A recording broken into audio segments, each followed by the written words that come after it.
Bismillahirrahmanirrahim. Salamu aleykum və rəhmətullahi və barakatuh. Tanıdığınız IŞİD təkfirçi, terrorçu, vahabilər, sələfilər, Sehyunist Yahudilərin məmurları 2 əsr bundan əvvəl Hicaz bölgələrində qurulmuş bir firqə ki, Sehyunist Yahudilərin hədəfləri bu idi ki, bu qurduqları firqəni salsınlar İslam ümmətinin canına və İslam ümmətini bir-birinə zidd eləsinlər və bu tərəfdən də İslam dəyərlərini aradan aparsınlar.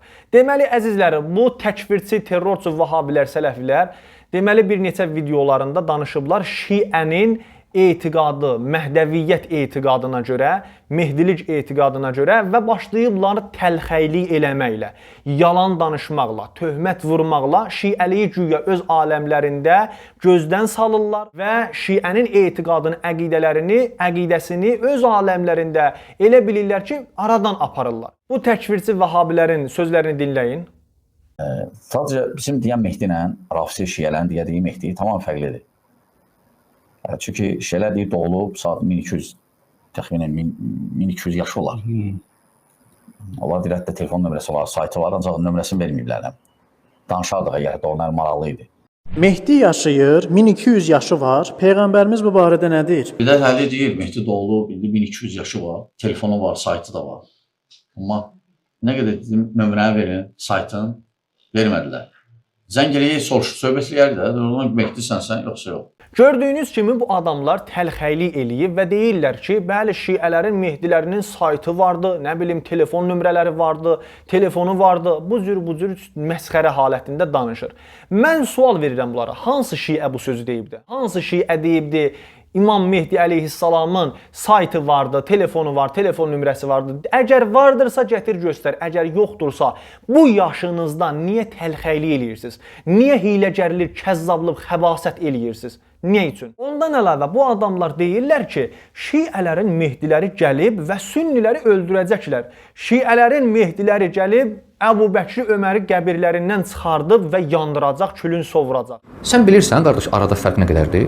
Əhl-i-Sünnədə olan Mehdi ilə Rafizilərdə olan Mehdi yerlə göy arasında fərq var. Sən nə danışırsan? Vallahi 50-dən çox fərq var. Sən nədən, hansına danışırsan? Nə danışırsan sən? Kimə nə deyirsən?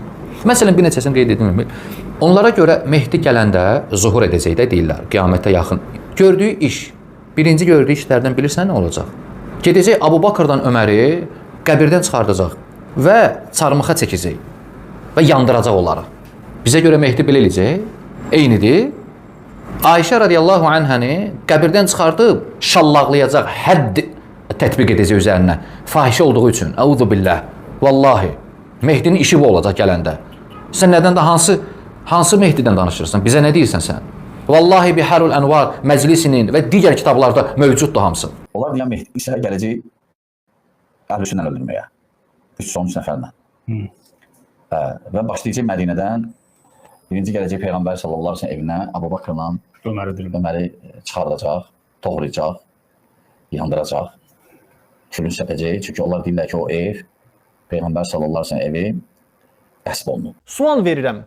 Əgər bizim kitabda gəlibdirsə, o zaman sən bunu təhqiq eləyib, araşdırıb danışırsan, yoxsa xəbisliklə gəlib zəif hədisi, nə bilim, etibarsız hədisi gəlib burada səhih ünvanında, səhih adına danışırsan cəmaata. Əzizlər, belə bir rivayət bizim kitablarda vardı. Məsələn, Biharul Ənvarda, məsələn, İsbatül Hüdatda. Amma həmən rəvayətdə, xəbərdə nə Əbu Bəkrin adı keçir, nə Ömərin adı keçir, nə də ki, bu rəvayətin, bu xəbərin sənədi düz deyil. Bu rəvayətin, bu xəbərin sənədində Bəşir Nəbbal adında bir şəxs vardır ki, bunu rical kitablarında heç bunu etibarlılıq verməyiblər bu adama.